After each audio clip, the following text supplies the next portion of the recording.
The New York Giants have, they made some changes in the offseason, but this still looks like a team that's, at best, they are a warm dumpster fire at this moment. It's okay, you got the coach, and you got a coach I really like. And I don't dispute any of that. And you've got 2 picks in the top 7.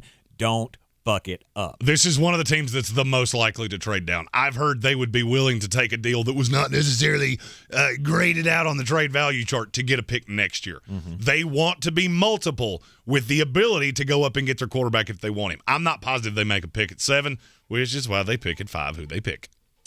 All right, so what do they need? What are the positions they're going to be targeting? To me, other than a offensive line. I look at the defense. I'd like to have a linebacker. I'd like to have a safety, and then I want to add to the offensive line. Andrew Thomas was an aberration, but I still think he plays better on the right side. I just want to add pieces. I want to be able to run the ball and really give Daniel Jones a legitimate shot. For me, I'm not kicking in that 5th-year option. I don't give a damn if I take a quarterback or not.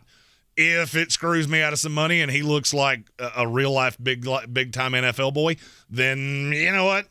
Screw it. It cost me $8 million. All right, whoopee fucking do. Let's get into the final mock draft from at ESPN Draft Nerd Jeremy Greene. You have them at the 5th pick, taking Evan Neal, the tackle out of Alabama. What happened to that whole he's going to free fall thing? There's one of them is going to fall. There's almost no doubt. The question – when they could move on from 7 started jumping up at me, I still think there's a possibility they take Ike Ekwonu.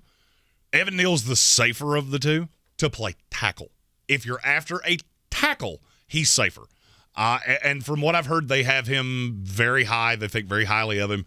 This is the team that I've always thought has one of the weird tackles at 1. Like Charles Cross or Trevor Penning or something like that. I have nothing to back that up. Just there's been so much disinformation. They're one of the hardest teams in this draft. But to me, Evan Neal's one of the safest players in this draft. You take him at 5, and now your bookends are set. You got Andrew Thomas, you got Evan Neal. Roll on.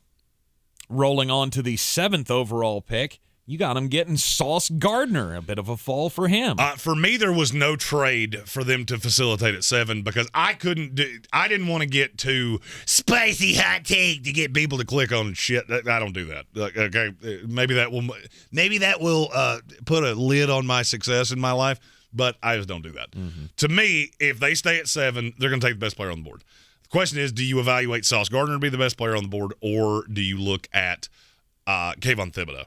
To me, I think it's Sauce. Sauce is the better player on my board, and you can get a pass rusher in the 2nd round, which they might just do. Well, let's go to number 36 overall, top of the 2nd round, and Boye Mafe, the edge rusher from Minnesota, is there. I know they're really fond of him, and a lot of teams are. This is one of those players. There are 2 edge rushers that I could see going tonight that nobody's really talked about, one of them other than me.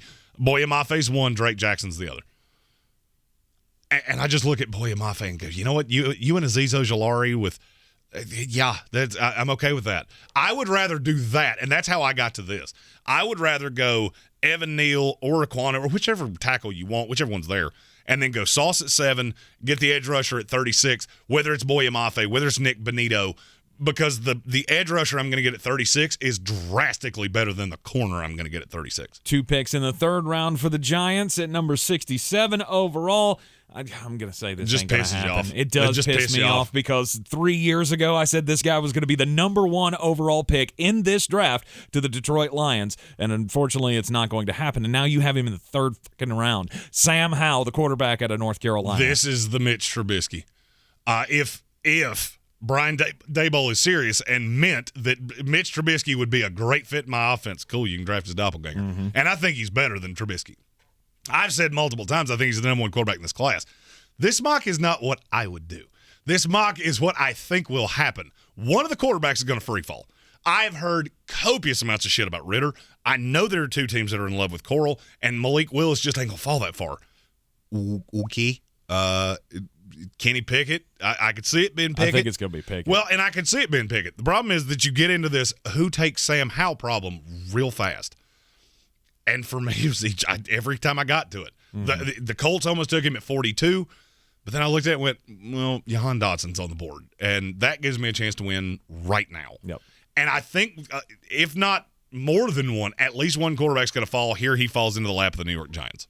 At number 81 overall, second, third round pick, Jelani Woods, tight end from Virginia. Oh, sweeping declaration. I would be less shocked if Sam Howell was there at 67 than if Jelani Woods was there at 81. Jelani Woods has gone through to the stratosphere. He went from a 6th, 7th round pick. RAS goes off the charts, and now everybody's losing their mind.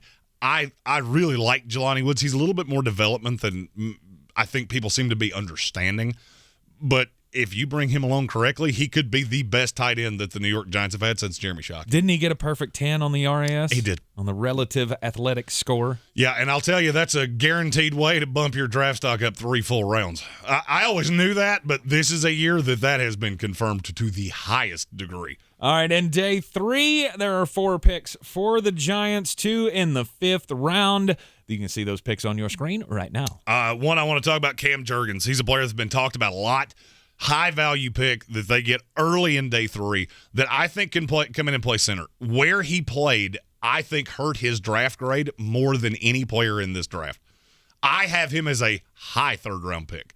One of the few natural centers in this draft. I just really like the kid, and I think he would fit nicely with the New York Giants. You are in the sports. Hold on, before another player that I'm promising you they walk away from this draft with, Devin Cochran, the offensive tackle from Georgia Tech. Some people say, but that's too high. I'm not as sure of that. I'm not as sure of that as some people are. The Giants are hammered on this kid.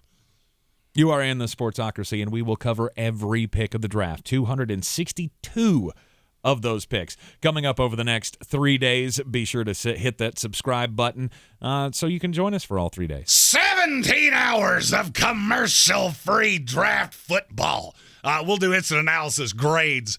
My expansion team will elaborate on that idea. We're going to do a lot of fun shit. We're going to drink beer, have fun, tell some jokes. We'll have some random guests. We'll even have a New York Giants fan that appears for tonight. His name is Football Farley, and if you're a Giants fan, you will enjoy him greatly. Your comments are important to us as well. Hit that subscribe button. As I said, that gets you into the chat for all 3 days of the 2022 NFL Draft. Link to the streams is in the description of this video. This will be just like watching the draft at a bar with your buddies. Only difference is no risk of a DUI. And we always come to you from the Ingles Studio. Ingles Supermarkets, low prices, love the savings. I'm Tank Spencer. He's at ESPN Draft Nerd Jeremy Greene, and we will see you tonight.